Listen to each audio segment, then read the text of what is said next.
Vindo para cá, eu ouvi o discurso da senadora Ana Amélia. Há 30 e tantos anos que eu lembro aqui dessa tribuna a Revolução Farroupilha. Eu nunca vi um discurso tão bonito como o da senadora Ana Amélia. Senadora, o seu discurso foi realmente, eu assisti no carro, vindo para cá, excepcional. O acidente foi muito feliz. Alinhavou o quadro dentro do seu contexto. As pessoas não entendem isso.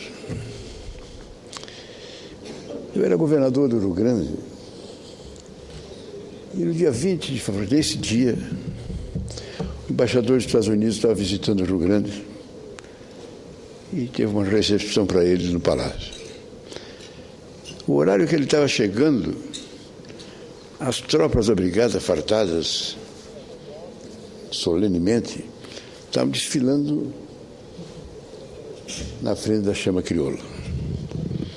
Ele pediu para vir lá e veio lá da sala, assistiu tudo aquilo, olhou. Depois que encerrou, nós fomos para o gabinete. E ele disse assim: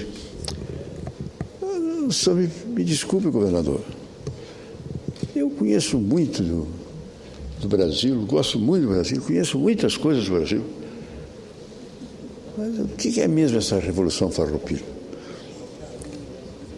Eu contei, não com o brilho de Vossa Excelência, mas contei o que foi. Ele ficou impressionado. Eu devo ter botado umas coisas a mais de luta, essa coisa toda. Eu devo ter acrescentado. Aí ele perguntou: e vocês ganharam? Não, perdemos. Mas então o que vocês estão festejando? Mas estão festejando o quê, dizer? Eu quase que não tive maneira de responder. É verdade. Mas a senadora Ana Amélia foi uma felicidade muito grande para expor. É uma coisa que o Brasil deve entender. Nós, do Rio Grande do Sul,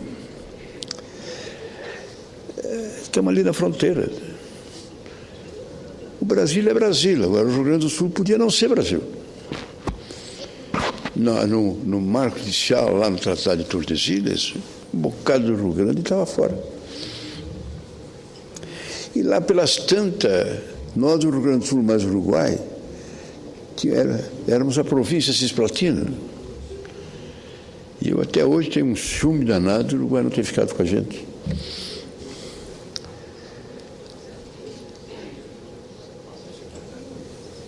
Mas eu já disse, o mundo fala das nações que andam,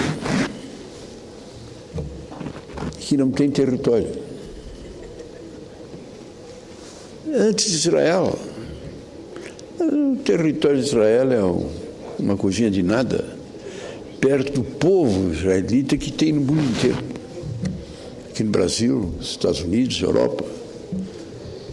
Então o povo israelense o mundo inteiro considera e analisa como é que eles conservaram ao longo desses milênios a sua tradição, a sua história, o seu Deus, o seu culto. Os historiadores falam também do cigano.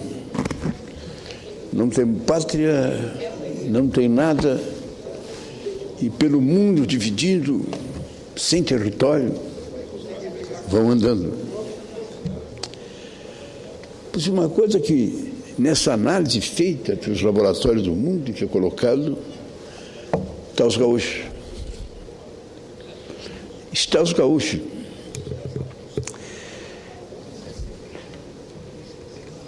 O dia que se fizer uma análise, porque a gente faz, a história do Brasil é correta, quando faz a análise dos bandeirantes. Os paulistas que saíram e foram lá para o interior, em busca de esmeralda, em busca de ouro. E a história mostra da importância muito grande a essa gente, e eu também dou. Mas tem que se esclarecer que essa gente saiu em busca de ficar milionário. Não saíram nem para levar civilização, nem para levar coisa nenhuma. Saíram para buscar as esmeraldas e tudo mais e voltaram.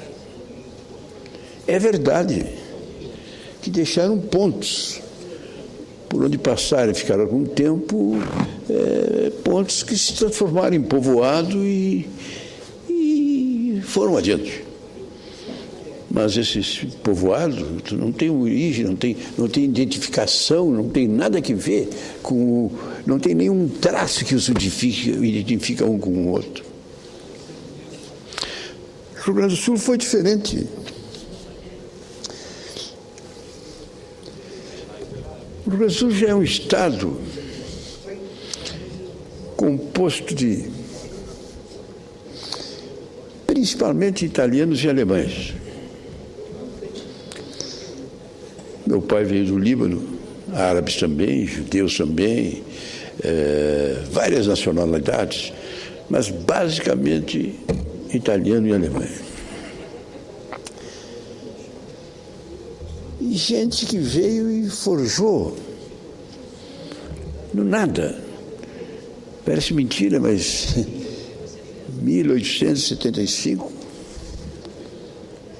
italiano e alemão estavam passando fome na Europa. Fome. E vieram para fugir da fome. Então se aventuraram. Os que foram para os Estados Unidos encontraram uma civilização bem mais avançada. Mas o negócio era ir para a América, e muitos depois passaram pelos Estados Unidos e vieram para a América. Foram para lá na minha cidade, por exemplo, de Caxias do Sul, que era uma montanha cheia de floresta. E uma das coisas positivas que Dom Pedro II fez foi trazer essa gente e fazer uma autêntica reforma agrária. Destruiu 25 hectares em média. E eles vinham... Meu pai, por exemplo, veio do Líbano, Porto de Marsella. De Marsella veio para Rio Grande, de Rio Grande e Porto Alegre, e pelo rio, e caminhando a pé, no meio das florestas, chegaram em Caxias. Ali é Caxias, Garibaldi, Bento Gonçalves, aquela região toda que era dos italianos. A região mais ruim, porque os alemães vieram antes e ficaram nos grandes lagos do rio. Novo Hamburgo, Vale dos Sinos, Vale do Taquari. Os italianos vieram depois e pegaram as montanhas. Não tinha nada. Eles ganharam um saco, sementes, enxada, picareta, o essencial, mudas, o essencial para começar. E começaram. Do nada com nada. E fizeram essa civilização fantástica. Eu sempre digo, quando eu fui ministro da Agricultura, então eu quando vi a Embrapa e vi os milagres que a Embrapa estava fazendo, eu chorei de magoado. Porque se a Embrapa tivesse começado 40 anos antes, o Rio Grande do Sul seria um paraíso. Depois da Embrapa, a produção agrícola é que nem uma produção industrial. Uma produção de flores. Você produz a flor do tamanho que você quer, da cor que você quer, do estilo que você quer, mudando absolutamente tudo. Uma plantação de frutas naturais, criadas ao lento, é uma árvore de maçã uma nasce tal dia, uma fica madura tal dia, outro tal dia, outro tal dia, outro tal dia, outro tal dia. Um é desse tamanho, outro é maior, outro é menor. Para vender é quase impossível. Agora, por exemplo, a gente vai lá na vacaria, a produção de maçã é uma fábrica de maçã. Elas vão, o dia da colheita é o dia tal. O dia tal, eles vão, já está marcado, quando plantam, já é o dia tal. O dia tal, já estão todos ali preparados. Estão todas as maçãs do mesmo tamanho, da mesma cor, do mesmo gosto, do mesmo cheiro, como se fosse uma fábrica. Então hoje o cara para produzir não precisa terra, quer dizer, não precisa terra, não precisa imensidão de terra. Aqui nós temos aqui, tem um restaurante aqui que só come comida mineira, que vem bem 5 quilômetros aqui de Brasília. Eles têm uma plantação de 3 hectares. Eles produzem e vendem tudo para o exterior. Ganham mais nesses 3 hectares do que no restaurante. Mas como não tinha isso, a economia foi crescendo. Cada filho naquela época, hoje Caxias, minha querida Ana Amélia, é o estado que tem menos percentual de natalidade. Menos do Brasil, é uma piada, porque foi sempre o que teve mais. O Brasil era 10 filhos, 12 filhos, 15 filhos. Hoje é 1,7. Menos que o Rio, é o menor índice de natalidade. Essas mulheres cansaram. Mas naquela época, com esse índice, naqueles 25 hectares, produzindo daquele jeito, não tinha o que fazer. O que os caras vão fazer? Então o governo criou um plano e trouxe esses gaúchos para todo o Brasil. Do seu estado, não. No Mato Grosso do Sul, eles vieram espontaneamente. Vieram vindo, Santa Catarina, Paraná. O Maggi aqui, os parentes dele, teve um que foi meu colega de aula em Caxias. O pai dele, de Caxias, foi para o Paraná. Levou o desenvolvimento, a agricultura gaúcha para o Paraná. Do Paraná ele foi para o Mato Grosso. E lá está o Maggi, filho de gaúcho, ele gaúcho, mas já passou pelo Paraná e já está no Mato Grosso. Isto no Brasil inteiro. Mas o importante é isso. Tudo aquilo que a Ana Amélia falou ali da tribuna, senadora Ana Amélia, tudo que Vossa Excelência falou ali na tribuna, se referindo ao Rio Grande do Sul, pode falar para uma imensidão de gente, meu querido senador, lá no Mato Grosso do Sul. Porque hoje, lá no Mato Grosso do Sul, estão os gaúchos festejando a data, para eles é feriado. Não que eles são apaixonados pelo Rio Grande do Sul, eles são apaixonados pelo Mato Grosso do Sul. Eles lutam pelo Mato Grosso do Sul. De certa forma, até conversando com eles, ninguém pensa em voltar para o Rio Grande do Sul. Mas eles levaram a tradição, levaram a história. Eles levaram aquela formação familiar, aquele sentimento cristão de amor, aquele espírito de criar cooperativa. Diz que onde tem dois gaúchos já tem cooperativa, onde 3 já quebram o Banco do Brasil. Mas, na verdade, aquele espírito de criação de trabalho cooperativado é dele. A música, o amor, é algo que isso tem que ser analisado. Porque não existe outra. Vamos falar com todo carinho, nordestino, foi fantástico. Aqui em Porto Alegre está cheio, Brasília está cheio de nordestino. Gente que foram os grandes responsáveis pelo crescimento de Brasília. Mas são nordestinos. A música, o gaúcho não. O gaúcho tu vê. A Ana Amélia fez um esforço muito grande no discurso dela, é muito feliz, para dizer que nós não somos arrogantes, não somos metidos a nada, mas somos diferentes. Mas que somos diferentes, nós somos diferentes. O cara bota a bombacha dele, bota a bota, sai, monta o seu cavalo e ama a sua terra, isso que é fundamental. Ele tem amor pela sua terra. E o que é importante, isso, num Brasil que está aí, nessa derrota que nós tivemos no Supremo, é bom analisar isso. Os princípios de ética, de dignidade, de seriedade, de respeitabilidade existem. Existe. Lá na minha terra de Caxias, lá na minha região, a vida inteira que eu tive lá, mas não tinha nada. Hoje já está essa universalidade para o bem e essa universalidade para o mal está se espalhando. Mas Caxias não tinha isso. Eu digo aqui mais uma vez, nós, lá naquela região, primeiro amávamos o Rio Grande, é verdade, a gente aprendeu a gostar do Rio Grande.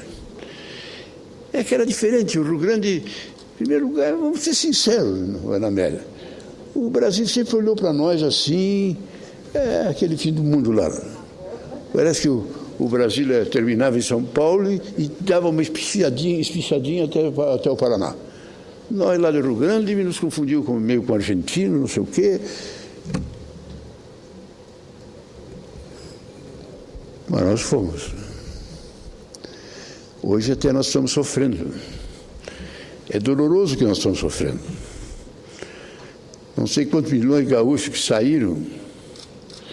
Alguém tinha que fazer esse estudo. A Ana Amélia pode fazer, porque ela é uma cultura extraordinária, jornalista, conhece isso, já fez na Zero Hora como jornalista. Podia fazer o levantamento dos gaúchos no Brasil inteiro para ver o que aconteceu. O que se formou. Quanta coisa que eles significam de novo. E eu digo aqui pela 10ª vez, eu, Pedro Simão, sou fruto da cidade onde eu nasci, de Caxias do Sul, do Colégio Nossa Senhora do Carmo. Eu ia lá, era obrigado a estudar. Eu vou na missa todo domingo porque eu aprendi. E aprendi na obrigada. Porque no colégio tinha o cartão, o boletim no fim de semana, e tinha nota, os cartões bons e os cartões ruins. Fazia uma bobagem e levava um cartão ruim, depois tinha que pagar. E indo na missa eu já ganhava um bolo de cartão bom. Então na missa estava lá eu, para pegar o cartão. Mas terminei me acostumando a ir na missa. Posso dizer que comecei meio que forçado. Se não tivesse isso, se eu tivesse no outro colégio que ninguém dissesse nada, não ia. O ambiente da família. O ambiente da família é sagrado. A escola é sagrada. Eram coisas que eu levo para o resto da vida. Para o resto da vida. E os gaúchos são assim. Os gaúchos são assim. Eu vejo, a Ana Amélia pode confirmar comigo, a política no Rio Grande do Sul.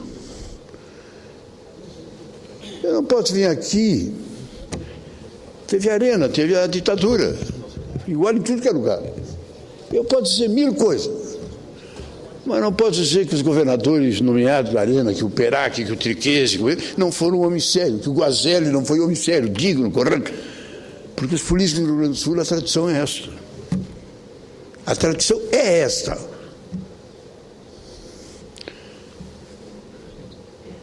E foi sempre esta. Não vou citar aqui, mas nós temos casos de político que numa eleição foi o mais votado para deputado federal. O mais votado. Nesse interregno houve aquela célebre questão do debate que o MDB teve na televisão. Primeira vez que emprestaram 1 hora para o MDB poder falar na televisão. Falou o doutor Ulisses, falou Montoro, falou Colares e falou José de Alencar. O José de Alencar foi cassado. Um deputado nosso, o mais votado, chegou lá na região e disse, ele tinha que ser cassado, porque ele é comunista mesmo. Na outra eleição, não se elegeu. Não houve nada, só essa declaração, e essa declaração foi espalhada na região onde ele tinha tido os votos. Na outra eleição não se elegeu. E ninguém fez campanha contrária, só publicaram aquilo. E não se elegeu.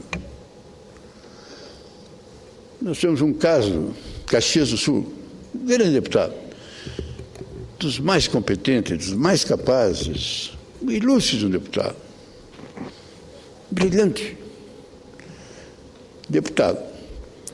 Aí o Congresso Nacional votou uma lei que cada deputado podia importar um carro estrangeiro. Naquela época não tinha carro nacional, é só carro importado, e a importação do carro era uma fortuna de imposto. O que eles fizeram? Deputado federal podia importar um carro. Esse deputado de Caxias importou um carro. Se licenciou e o seu suplente importou outro carro para ele. Então ele ficou com 2 carros. Veio a eleição, mas a eleição dele era tranquila, mas não tinha nada. Fizeram uma charge, ele era uma pessoa grande, enorme, com 2 Cadillac, um de cada lado. Fulano de tal trabalhando por Caxias. Nunca mais se elegeu. Nunca mais se elegeu. Então o Rio Grande do Sul tem esse aspecto.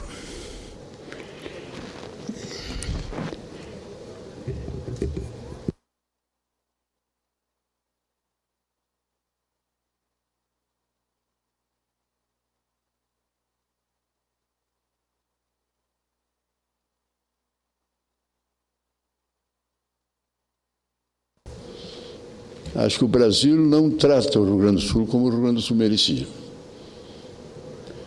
E essa coisa é tão estranha, tão estranha, tão estranha, que os gaúchos que tiveram na presidência da República foram os que nos trataram pior. Eu sou fã do Dr. Getúlio. Eu nasci com 4 anos, 6 anos, eu marchava e a gente tinha que dizer: Getúlio Vargas, abre as asas sobre nós, porque era obrigatório, quer dizer, a época da ditadura, é a época do Estado Novo, e eu nasci assim. Depois, quando eu fiquei gente, eu vi as coisas boas do Dr. Getúlio, e tenho admiração por ele. Mas o Getúlio, na presidência da República, não fez nada pelo Rio Grande do Sul. Nos 15 anos ele não fez nada pelo Rio Grande do Sul. Getúlio Vargas, João Goulart, Médici, Costa e Silva, Geisel, presidente da República, Hermes da Fonseca, presidente da República Gaúcho, somados eles, dá 50 anos, não fizeram para o Rio Grande do Sul o que o Juscelino fez em 5 anos por Minas Gerais. O que o Juscelino em 5 anos fez por Minas Gerais, esses gaúchos da presidente da República não fizeram em 50 anos pelo Rio Grande do Sul. Você só me perguntar por quê? É que o gaúcho tem o seu complexo de: não, mas eu estou no Brasil. Eu não posso ajudar o Rio Grande. Eu tenho que olhar para o Brasil, eu não posso fazer uma gauchada de me preocupar com o Rio Grande. Conte que quando houve a Revolução de 30, e quando chegaram no Catete, uma semana depois, chamaram, e os gaúchos que vieram no trem, que vieram a cavalo e que estão aqui, e o nosso companheiro lá de São Borja, o prefeito e o intendente aquele de São Borja, que deu praticamente todo o gado dele para poder alimentar esse pessoal que veio esse tempo todo. Reuniram o pessoal e o Getúlio teve uma janta com ele. Lá para tanto, o Getúlio levantou e disse: bom, eu agora estou aqui, meus amigos. Quero agradecer. Começamos tudo com vocês lá de São Borja. E vamos ver o que eu posso fazer por São Borja. E São Borja tinha um sonho que vinha de longe, que era uma ponte entre São Borja, entre o Brasil e a Argentina. Aquela ponte era a revolução total, porque em vez de São Borja estar num canto do lado do rio, sendo que do lado de lá é Argentina, do lado de cá é Brasil e mais nada, ele, com essa ponte, podia ser o grande centro de exportação e importação da Argentina. Quando ele falou isso, um rapazinho mais moço, doutor Getúlio, eu acho que o que o senhor pode fazer é a ponte, né? Que todo mundo queria. O intendente, o prefeito da época, bateu na mesa, cala a boca, irmão. Doutor Getúlio, o senhor agora é presidente da República, salve o Brasil, deixa São Borja e o Rio Grande que nós cuidamos. E ele fez isso. E a ponte foi sair, na época da ditadura, por um militar, 60 anos depois. Esse foi o tratamento dado para o Rio Grande do Sul. Já disse 1000 vezes aqui, Ana Amélia, Cacequi tem 5 quartéis, não vou repetir porque até fica caçado. E durante 50 anos, metade do exército brasileiro esteve na fronteira com a Argentina. E até hoje, tantos quilômetros da fronteira não pode ter uma fábrica.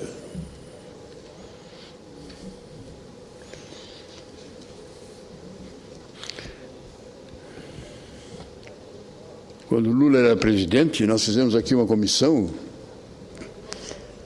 Os senadores do Rio Grande do Sul foram ao secretário da Fazenda e fomos a chefe, a ministra de Minas e Energia.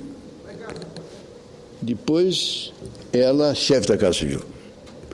Fizemos uma reunião onde a gente alimentou tudo. É um mar de coisas injustas com o Rio Grande e maltratamento do Rio Grande. Lula designou uma comissão e disse para a chefe da Casa Civil: você fica encarregado de fazer a coordenação. Fala com o governador, reúna e voltamos a reunir. Nunca mais voltamos a reunir. Eu acho, Ana Amélia, que nós podíamos repetir isso agora. Que agora o governador é PT, naquela época era governadora e tinha muito atrito. Eu acho que agora dá para fazer aquela reunião de novo. Vamos sentar na mesa, vamos discutir tudo. Vamos discutir o quanto a Lei Candir tirou do Rio Grande do Sul. O quanto nós perdemos com essa Lei Candir. Vamos discutir as estradas que o governo do Estado fez, 2 mil quilômetros de estrada federais, eram estradas federais, meu amigo. Que o senhor Sarney não tinha dinheiro para fazer, não tem dinheiro. Então o Rio Grande do Sul conseguiu dinheiro, construiu as estradas com um convênio com o governo federal que ele ia nos dar o dinheiro. Não deu até hoje. Reforma agrária, eu acho que o Rio Grande do Sul foi o único estado, foi a única entidade do Brasil que comprou terra para fazer reforma agrária.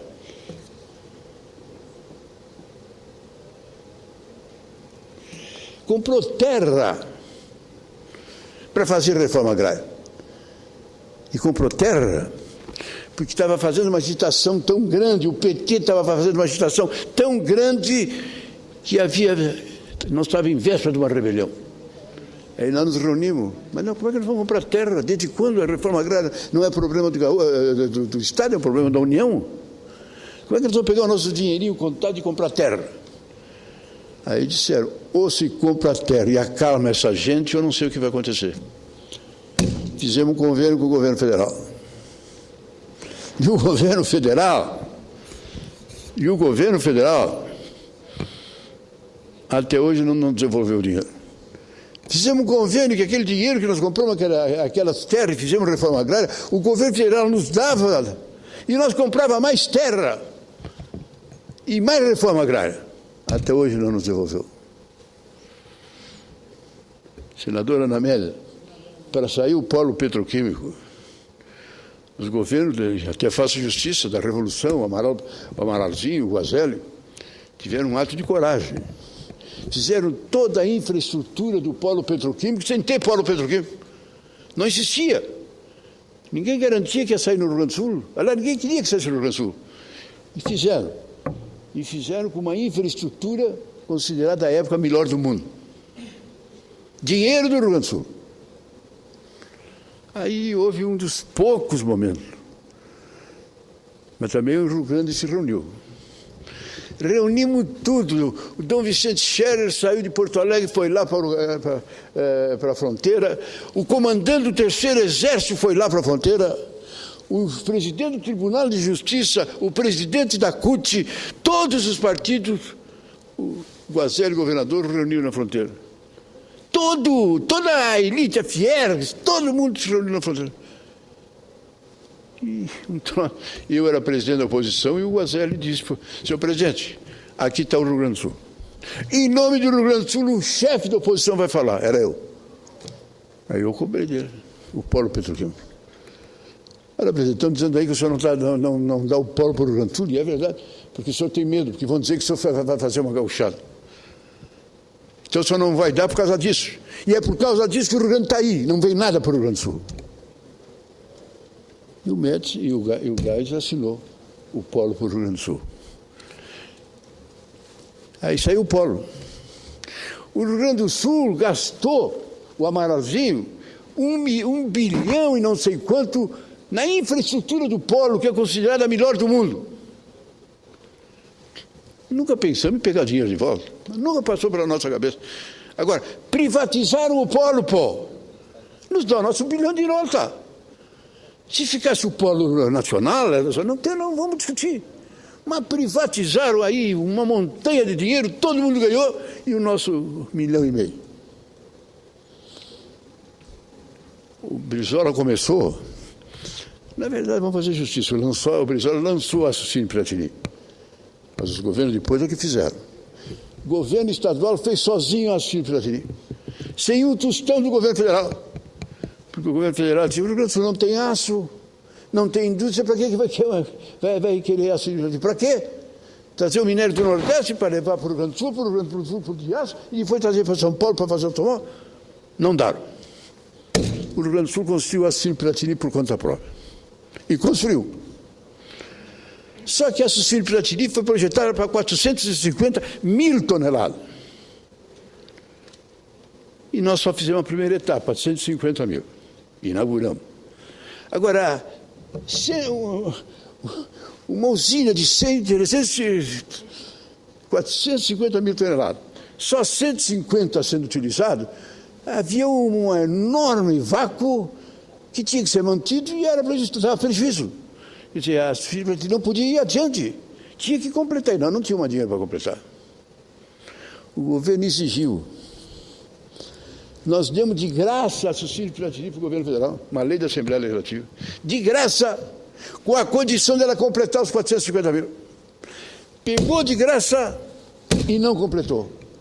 E os filhos da mãe venderam, privatizaram. Se privatizaram, que deu nosso dinheiro, pô. Privatizaram uma usina que não botaram um tostão e não nos deram até hoje. Essas coisas, senhor presidente, eu não vou ficar aqui porque eu ficaria aqui mais 2 horas. São coisas que vão se somando, vão se somando, vão se somando, vão se somando. E o Rio Grande do Sul está nisso aí. E o Rio Grande do Sul está nisso aí. Ganhamos a Revolução, ganhamos o governo. Em 1930, quando saiu a Revolução, São Paulo tinha 18% do PIB e o Rio Grande do Sul tinha 11 ou 12%. Hoje, São Paulo tem lá quase 50% e nós já estamos caindo. Era o segundo, depois passamos o terceiro, passamos o quarto, estamos em 7%. E o Paraná está ali para passar por nós. Daqui a pouco até Santa Catarina passa por nós. Eu acho, Vossa Excelência, eu digo com muito respeito, eu tenho muito orgulho dos meus companheiros do Senado. Estou aqui entre um guri quase que nem a Ana Amélia, mas hoje estou com... Mas tenho orgulho da Ana Amélia e do Paim. E digo com todo respeito aos senadores, que para mim os 2 grandes senadores dessa casa são a Ana Amélia e o Paim. O Paim é fantástico, quer dizer, ele está em tudo que é lugar. E ele bola tudo. O Paim, de repente... Eu nunca vi, Ana Amélia, eu estou aqui desde 1979, eu nunca vi gente aqui no Senado segunda de manhã. Eu vinha várias vezes aqui de manhã no meu gabinete, mas nunca vi. De repente o Paim queria uma comissão e marca a reunião para as 7h30 pela televisão, e às 7h30 está lotado. Gente que não acaba mais. E se criou isso, e é um espaço que leva a TV Senado a todo o Brasil e debatendo os melhores problemas. E a Ana Amélia está aí. Vamos fazer uma briga para tentar que ela não ganhe, mas está difícil. Está difícil para o Tarso, que está com o governo da prefeitura, governo do estado, governo federal, e para nós que estamos sem nada. Nós não tínhamos vontade de ganhar e bons candidatos. Mas eu digo, nós poderíamos voltar a fazer isso, Ana Amélia. Pegar o Tarso, que é um governador que está lutando, vamos fazer justiça, está debatendo. Nós vamos sentar para discutir as coisas. Porque o Tarso está numa posição muito delicada. Por exemplo, são as coisas estranhas, né? Na eleição para governador, o governador do Rio de Janeiro, do MDB, fez talvez a gravação na eleição mais forte que deu a vitória para o Tarso. Endeusou o Tarso. Ele, como ministro, fez o que tinha de mais importante. O Rio de Janeiro deve o seu crescimento, o seu desenvolvimento ao governador Tarso, ao ministro Tarso Genro, por causa da emenda do petróleo. E o governador Tarso, cá entre nós, rondou e tal, mas ficou meio no silêncio. A posição com relação à emenda Ibsen Pinheiro, o Ibsen levou uma paulada enorme dos paulistas, dos carioca, eu também, mas eu acho que agora ele pode entrar. Pode entrar. Afinal, a presidenta da República é mineira e gaúcha também. A fase mineira foi difícil. Cadê? Eu vou lhe dar uma parte, senador. Senador, eu vou lhe dar uma parte.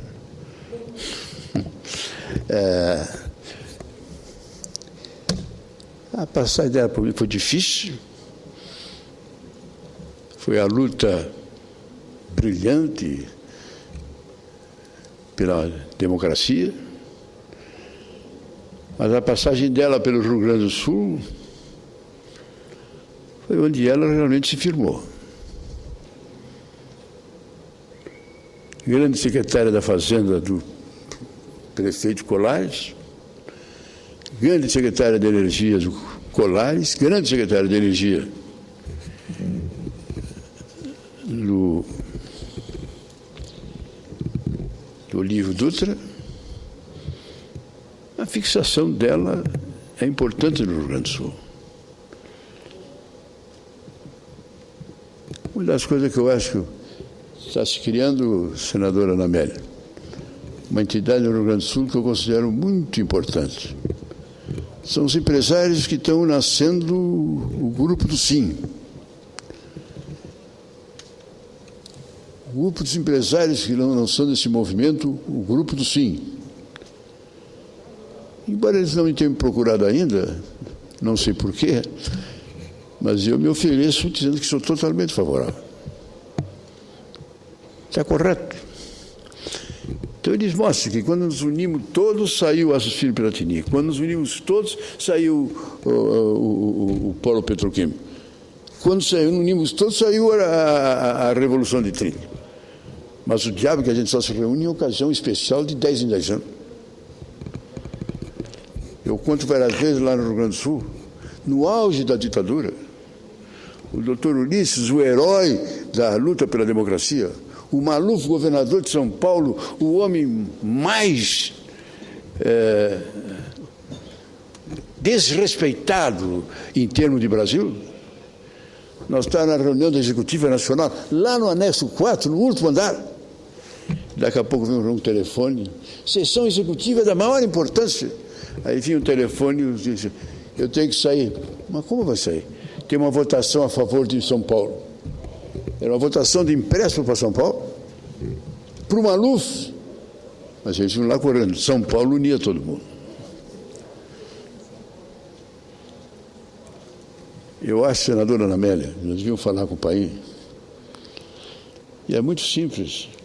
É voltar na presidenta e escuta, presidente, aquela reunião, a senhora ficou encarregada pelo presidente Lula para fazer a discussão e nos reunir de novo para ver. A senhora já está em condições de nos reunir? Se não está, quantos meses a senhora quer para fazer a reunião? Pois não? Senador Pedro Simão, eu só estou dizendo... A sua... Me desculpe. Eu considero, presidente, eu assino embaixo o discurso que a senadora Ana Amélia fez. Assino embaixo, linha por linha. Mas como ela já fez, brilhante, eu assino embaixo. Estou continuando uma outra etapa. Mas o que a Vossa Excelência fez, por amor de Deus. Muito obrigado, senador. Eu até disse que o senhor tinha ido ao Rio Grande, o senhor veio muito rápido de lá para fazer o discurso sobre a nossa grande data farroupilha, senador Simão. Eu queria lhe dizer que o senhor foi muito feliz agora de evocar que o momento grande do Rio Grande, contemporâneo, foi exatamente a união do Estado pela implantação do polo petroquímico. Acho que nenhum momento foi mais simbólico da capacidade que temos de unir forças antagônicas em nome de uma causa maior. E Vossa Excelência já referiu isso, inclusive, em artigo no jornal no Rio Grande do Sul, e eu penso que é o momento de refazermos, dadas as gigantescas dificuldades que o Rio Grande do Sul tem hoje no campo financeiro. A dívida que o Estado tem com a União, eu lhe diria, é impagável. O imposto do Charque, lá em 1835, equivale hoje a tratar da dívida que nós temos com a União. Equivale também a uma concentração excessiva do poder que tem a União em relação a estados e municípios. Então, é preciso rever um pouco esses critérios. Claro que o poder público precisa também ajustar-se aos novos tempos. E essa referência de Vossa Excelência é muito importante. E essa evocação de que os gaúchos estão espalhados, foram de fato os gaúchos, sem digamos, uma arrogância de nossa parte, mas foram sim os gaúchos que abriram a fronteira agrícola brasileira. O nosso superávit comercial agrícola foi escrito e continua sendo escrito pela mão de milhares de gaúchos. Hoje de manhã, no Globo Rural, não apareceu apenas o acampamento Farroupilha, lá em Porto Alegre, mas também apareceu a celebração que, para os gaúchos que estão em outras plagas, como há pouco falou o senador Rubem Figueiró, no Mato Grosso do Sul, apareceu um grupo de gaúchos em Balsas, no Maranhão. Os maraúchos, no Mato Grosso do Sul, são os matuchos, como definiu o senador Rubem Figueiró. Aí os maraúchos do Maranhão, em Balsas, repetindo tudo aquilo que nós, lá no Rio Grande, hoje estamos fazendo e celebrando. E veja só a rede social como é forte. Eu fiz um registro no meu Twitter sobre a data farroupilha, saudando gaúchos e gaúchas do Rio Grande e de fora do Rio Grande, e a Carmencita Corso, que mora aqui em Brasília, escreve o seguinte: Ana Amélia, poucos entendem esse gauchismo. Assistindo o Globo Rural hoje cedo, meu filho adolescente comentou: o jeito que falam até parece outro país. E aqueles gaúchos que foram para Balsas do Maranhão, estava ouvindo agora, nos anos 70, são agora já a segunda, terceira geração, mas a forma de falar é a mesma lá de Caxias, da minha Lagoa Vermelha, da Vacaria, de Uruguaiana, de São Borja, de tantos quantos os lugares foram, da Santa Bárbara do Sul, do seu genro, o grande oncologista Paulo Roffe. E assim é. E foram para lá desbravando. Estão lá no Paraguai. O senador Requião e eu, e o senador Luiz Henrique, fomos ao Paraguai. O presidente da Cooperativa dos Produtores Rurais do Paraguai é gaúcho de Erechim. E lá estão também desbravando, produzindo soja, produzindo milho, e é exatamente essa grandeza e esse apego à tradição que talvez seja a marca mais forte dos gaúchos, que em qualquer canto do Brasil, lá no Paraná do senador Roberto Requião, o que deve ter no Paraná de CTGs é incontável, porque esta é a forma de fazer. E hoje, churrasco e churrascaria, que é uma também marca nossa, está espraiada, essa palavra o senhor sabe, conhece bem, pelos 4 cantos do mundo. Está na China, está nos Estados Unidos, está na Europa. No Japão. E é isto que nos torna, não melhores, nos torna diferentes, com essa garra e essa força. E eu queria agradecer a Vossa Excelência por ter evocado a questão do polo petroquímico, pela força que essa ideia de união pode resolver os problemas do nosso Estado, que são grandes, tão grandes quanto o sentimento gaúcho. Obrigada, senador Simão. Eu que agradeço, senhor presidente. Eu só peço, senhor presidente, que eu tinha a obrigação, hoje, 20 de setembro,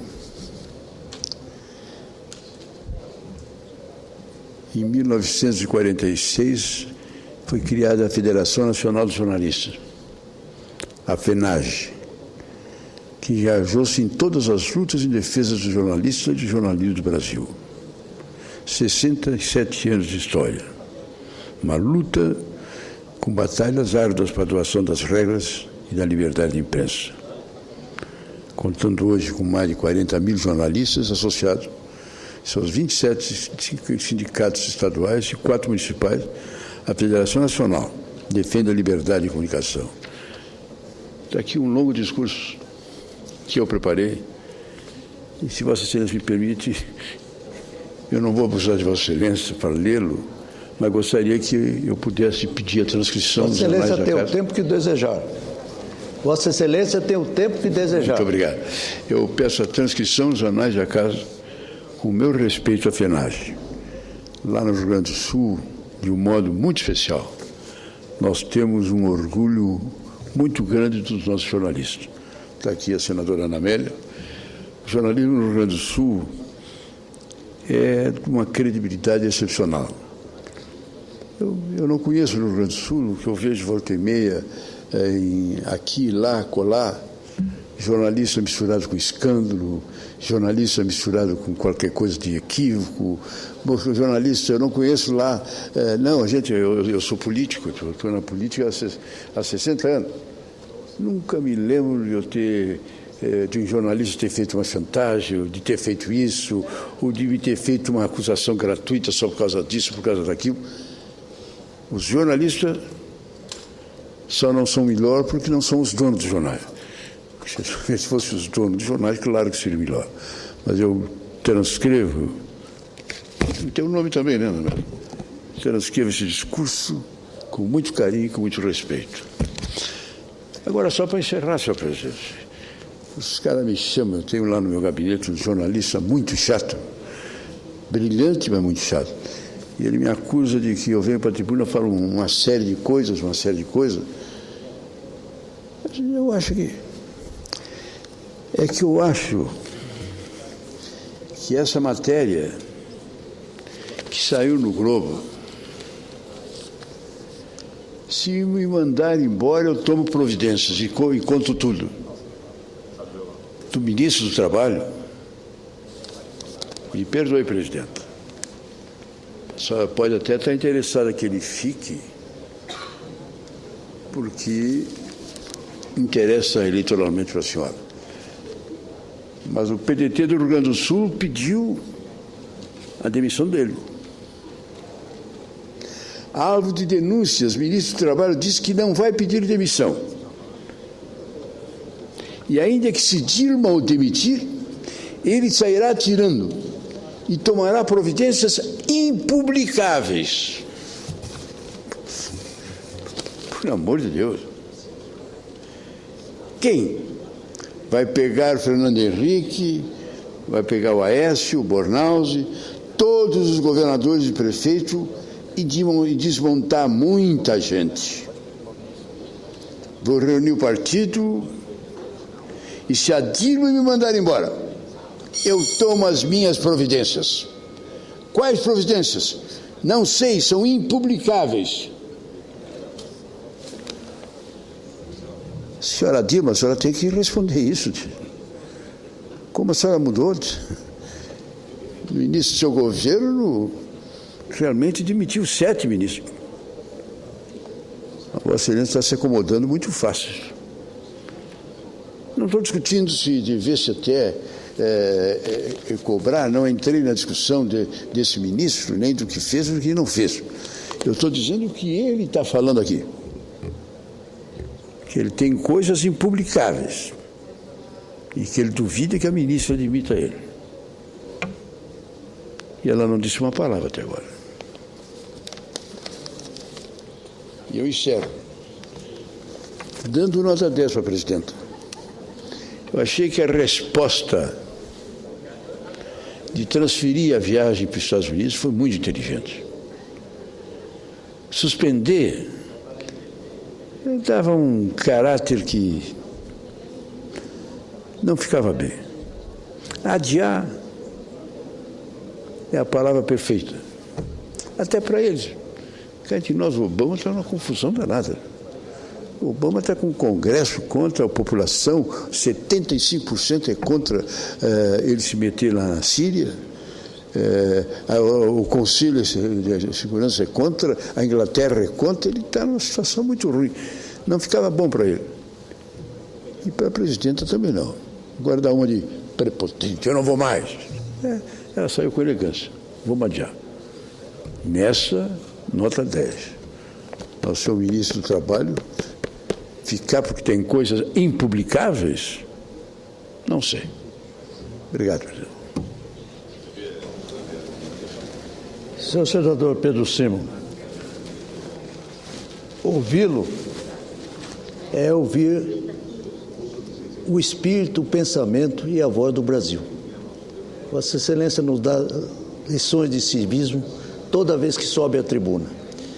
E sobre a comemoração que Vossa Excelência hoje exalta e a senadora Ana Amélia, eu quero dizer que o gaúcho tem espírito rotário, pelo muito que ele tem feito ao Brasil, não somente exaltando o espírito de liberdade, mas também pelo seu desejo de transmitir ao Brasil o seu espírito de trabalho, de desenvolvimento econômico, sobretudo na área agrícola. Portanto, eu quero dizer a Vossa Excelência, eu tomei nota aqui. Por que espírito agrário? Porque o gaúcho, ele dá de si sem pensar em si. E também porque pensa que mais se beneficia quem melhor serve. Esse realmente é o espírito do gaúcho que se expande por todo o Brasil. Nesta data tão importante para o Rio Grande do Sul, o Brasil há de saudar também. Vossas Excelências, represento aqui, com as nossas homenagens, o espírito bravio do homem do Sul.